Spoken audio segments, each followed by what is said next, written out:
သိချင်ပါတယ်အခုကကလားဆိုတဲ့အသုံးကိုသုံးတဲ့အပေါ်မှာအဲ့ဒီအဓိပ္ပာယ်ဖွင့်ဆိုတယ်လို့သိချင်တယ်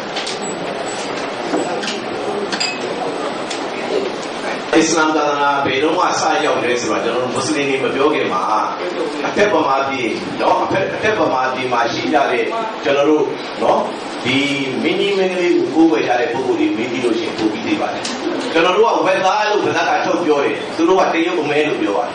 ်เนาะကျွန်တော်တို့အိမ်လေးကဒီအသားကိုစားတဲ့ပုဂ္ဂိုလ်တွေရှိတယ်ကျွန်တော်တို့ဘာမှကောင်းဝဲပိုင်လို့မရှိဘူးကလည်းမကောင်းဝဲဘူးတစ်ခါတလေဝန်ထမ်းလောကမှာတပွဲထဲမှာလည်းစားရရတာရှိတယ်တော့အဲ့ဒီမင်းကြီးမင်းလေးကိုယုံကြည်ကြတဲ့ကျွန်တော်တို့ရဲ့ညီနောင်ပုဂ္ဂိုလ်တွေဟာဆိုလို့ရှိရင်အိမ်ရှိကတော့မှအဲ့ဒီအသားနဲ့ချက်ထားတဲ့ဟင်းတုပ်ကိုဆွဲသွားခွင့်မပေးဘူးကျွန်တော်ပြောချင်တာပြောပြီးပြကြတဲ့ဒီရွှေချင်းညီနောင်ဟာဒန္တာကြီးပုံမြင်ဆိုရင်မြမရာဇဝင်ကိုတုတ်ထမ်းပြောရလိမ့်မယ်ဖြစ်တယ်နော်တော့အဲ့ဒီအချိန်တွေကရှိခဲ့ကြတယ်ဆိုတဲ့အစဉ်အလာနောက်ပြီးတော့ပကံကြောက်စာများမှာပြန်ကြည့်မယ်ဆိုလို့ရှိရင်နော်ပကံကြောက်စာများမှာတိုင်းရင်းသားနိုင်ငံသားအစ္စလာမ်ဘာသာဝင်များအဖြစ်နဲ့ကျွန်တော်တို့ပေါ်ကင်းထားတဲ့ပေါ်ကုန်တင်ထားတဲ့ကြောက်စာတွေအများကြီးရှိတယ်ကြီးစားစစ်သားတွေမဟုတ်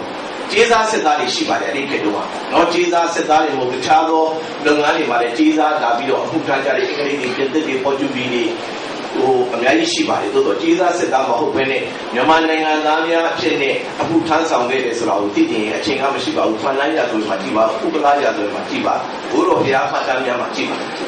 အဲ့မှာအထင်ရှားရှိပါတယ်ဒါဖြင့်ခင်ဗျားတို့ဘယ်လိုအခုရည်တည်နေလဲဆိုတော့ခင်ဗျားကကျွန်တော်တို့ထဲမှာရှိနေတဲ့ပြဿနာလေးကိုဆွပေးလိုက်တာနော်အဲ့တော့ကျွန်တော်တို့ထဲမှာကဘယ်လိုဖြစ်နေလဲဆိုလို့ရှိရင်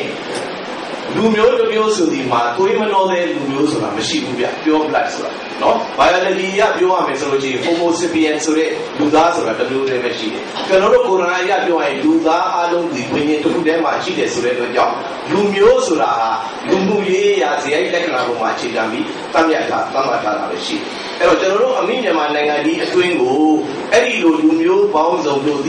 ီခေတ်အဆက်ဆက်မှာသူ့နေရာလေးသူဝင်ရောက်လာပြီးတော့အခြေကျသွားကြတယ်နော်အခြေကျပြီးအနေထိုင်ပြီးတဲ့အခါမှာကျွန်တော်တို့ဒီမှာတိုင်းရင်းသားနိုင်ငံသားလူမျိုးတွေဆိုပြီးအသီးသီးရှိကြတယ်ရှိကြတဲ့အခါကျတော့ကချင်အမျိုးသားတွေကနေအစ္စလာမ်ဘာသာကိုယုံကြည်တဲ့ပုဂ္ဂိုလ်ကလည်းကချင်မွတ်စလင်လို့ပြောတယ်ကရင်တွေကအစ္စလာမ်ဘာသာကိုကိုယ်တဲ့သူကလည်းကရင်မွတ်စလင်လို့ပြောတယ်ဘာသာချိုက်ဗမာတွေကလည်းအစ္စလာမ်ဘာသာကိုကိုယ်တဲ့သူကလည်းအခုနပြောလို့ဗမာမွတ်စလင်လို့ပြောတယ်မှန်တယ်အခုနပြောလို့ mixed marriage လို့ခေါ်တဲ့လူမျိုးများပေါင်းစပ်ပြီးတော့ဝေးဖွားထားတဲ့လူတွေလည်းရှိတယ်အဲ့ဒါလူတိုင်းကအဲ့ဒီ mixed marriage နဲ့မကင်းပါဘူ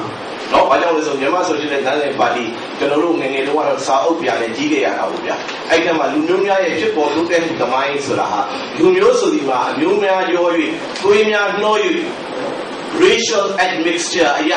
ာလူမျိုးတွေဒီဖွံ့ဖြိုးတိုးတက်ရပါတယ်ဒါ anthropology ကိုနားလည်တဲ့လူတွေမနုဿဗေဒကိုနားလည်တဲ့လူတွေဇီဝဗေဒကိုနားလည်တဲ့လူတိုင်းရှိကြတယ်အဲ့တော့သွေးရောတယ်သွေးနှောတယ်ဆိုတာကိုလက်မခံတဲ့ပုဂ္ဂိုလ်တွေကတော့ဖြစ်ရင်တို့ဒီမြန်မာပြည်မှာအခြေပြနေထိုင်တဲ့လူမျိုးတစုဖြစ်တယ်လို့ပတိဖြစ်တဲ့ယက်တည်ကြတဲ့လူတွေရှိတယ်ခင်ဗျာနော်တခြားလူတွေကပါလိမ့်မယ်ဆိုမဟုတ်ဘူးငါတို့ရဲ့၄၅၆ဆက်ကိုပြန်ဆက်လိုက်ရင်နိုင်ငံသားသွေးရှိရင်ရှိမယ်နော်အဲ့ဒီနိုင်ငံသားသွေးကို family tree မှာမှတ်ပုံတွေရတဲ့အခါမှာဆွဲပြီးတော့အဲ့ဒီနိုင်ငံသားသွေးကိုပေါ်ပြဆိုလည်းပေါ်ပြမယ်ငါတို့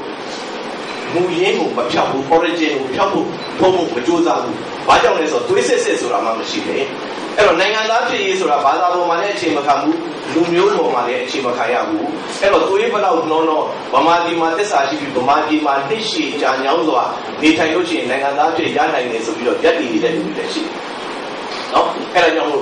ဗမာမွတ်စလင်မြန်မာပြည်တွင်းမှာပြည်နေထိုင်ကြတဲ့မွတ်စလင်များဘယ်ကဲ့သို့နေလဲဆိုတော့ကျွန်တော်အကြိုက်ဆုံးကတော့သမရာကြီးဦးသိန်းစိန်ရဲ့နော်ရခိုင်ကော်မရှင်နဲ့ပတ်သက်ပြီးတော့ထွက်လာပြီးနောက်တည့်ရက်မှာသူပြောတဲ့အသုံးအနှုန်းတွေအကြိုက်ဆုံးပ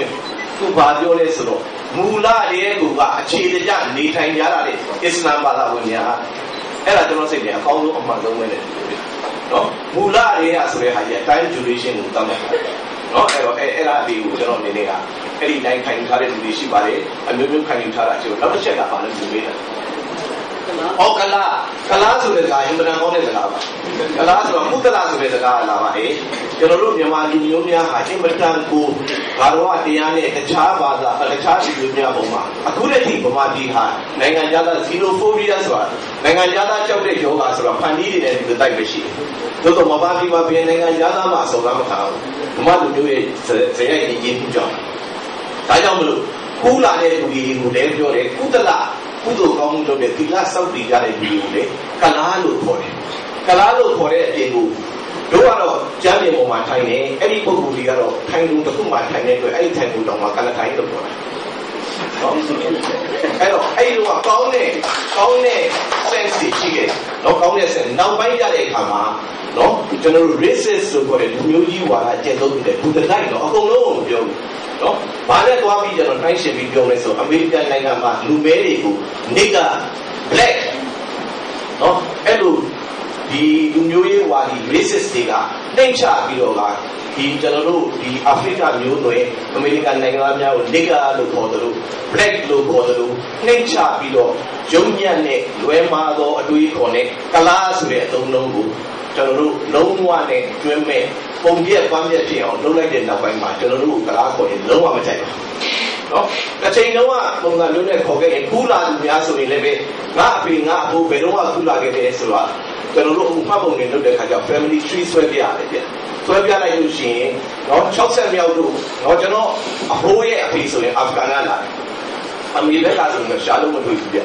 နော်အဲ့တော့ဘယ်တော့မှကူးလာလဲဆိုတာကျွန်တော်ပြောရခက်တယ်နော်အဲ့တော့ biology သင်ဖို့ရင် genetics ကိုသိဖို့ရင်အခုနကဘုံကြီးလေးမေးနေတယ်ဒီခန်းထဲကရှိတဲ့လူတွေရုပ်တွေမှမသိဘူးလားလို့မေးနေတယ်နော် biology မှာ dominant gene ဆိုတာရှိတယ်လွှမ်းမိုးသောဗီဇဆိုတာရှိတယ်ဘယ်တော့မှပဲအမျိုးတို့ဆက်တဲ့တော်ဆက်တဲ့အဲ့လွှမ်းမိုးသောဗီဇရိုးဗီဇဒီရုပ်ပုံအတွင်းသဏ္ဍာန်နော် physical features ကိုသူက dominant လုပ်တယ်လို့ခေါ်တယ်လွှမ်းမိုးတယ်အဲ့တော့ဘယ်တော့မှပဲသူတော်ဆက်တဲ့အဲ့ဒီရုပ်ရည်ဥပကာဆိုတာဟာပေါ်လွင်ထင်ရှားနေတဲ့အတွက်ကြောင့်အသားအရောင်နော်ပုံသဏ္ဍာန်အဲ့ဒါကိုအကြောင်းပြုပြီးတော့ပြုလုပ်ခြင်းများပြီးကျွန်တော်တို့လူမှုသိပ္ပံမှာတော့ဒါ racism, tribalism လူမျိုးကြီးဝါဒမဟာလူမျိုးကြီးဝါဒကျင့်သုံးခြင်းဆိုပြီးတော့အားလုံးကရှုံချကြပါတယ်အဲ့ဒါကြောင့်ကျွန်တော်တို့ဟာနော်ကလားဆိုတဲ့အလုံးလုံးကိုဒီနေ့ nigger လို့ black လို့ဆိုပြီးတော့အမေရိကန်မှာနှိမ့်ချပြီးတော့သူပေါ်တဲ့အတွက်ကျွန်တော်တို့မကြိုက်ချင်းဖြစ်ပါတယ်ကိုယ့်ကိုယ်ဒီတိုင်းကြီးရဲ့နော်သားကောင်းသမီးကောင်းများဖြစ်နေကျွန်တော်တို့ခံယူထားပါတယ်လူမျိုးတစ်မျိုးအနေနဲ့ယက်တည်နေတဲ့ပုံစံတွေရှိနေပါတယ်ကြိုးကြိုးဆဆလုပ်နေတဲ့လူတွေရှိတယ်ပတိအဖြစ်နဲ့ယက်တည်နေတဲ့လူတွေနော်ကျွန်တော်တို့အနေနဲ့ကတော့ဘယ်လိုပဲအပြိုးသွေးရောတယ်ပြောမာပြောနေတာပြောမြန်မာပြည်မှာသစ္စာရှိစွာဖြင့်နေထိုင်နေကြတဲ့ကျွန်တော်တို့ဒီနော်မြန်မာနိုင်ငံသားဖြစ်ရေးအခွင့်အရေးရှိဘာကြောင့်လဲမေးပါနော်သိတဲ့ကားလည်းရှိသွားမယ်ဘာလဲချိုက်ပါမှာလူမျိုးမှာကိုယ်ဝယ်ပြီးပါလားဗုဒ္ဓဘာသာဒီနေ့အမေရိကန်နိုင်ငံသားဖြစ်နေတဲ့လူတွေရှိတယ်စင်ကာပူနိုင်ငံသားဖြစ်နေတဲ့လူတွေရှိတယ်နော်ဩစတြေးလျနိုင်ငံသားဖြစ်နေတဲ့လူတွေရှိတယ်နော်အဲ့တော့လူမျိုးနဲ့ဘာသာနော်ဒီနိုင်ငံသားဖြစ်ခြင်းနဲ့မပတ်သက်ကြောင်းကိုကျွန်တော်တို့အနေနဲ့မမျှတဘူးလို့ထင်တယ်1980ခုနှစ်နော်ကျွန်တော်တို့ဒီနိုင်ငံသားဖြစ်ရေးဥပဒေမှာဒီပြင်ဘယ်တစ်ခုနှစ်က1823ခုနှစ်အတွင်းကမြန်မာရဲ့နယ်ပယ်အတွင်းမှာနေထိုင်တဲ့လူဦးသားတွေတိုင်းရင်းသားတွေကိုပေါ်လာတယ်။ဘာကြောင့်လဲဆိုတော့ကချင်လူမျိုးမှာတရုတ်ပြည်ထဲမှာရှိတဲ့ကချင်လူမျိုးနဲ့ဗမာပြည်ထဲမှာရှိတဲ့ကချင်လူမျိုး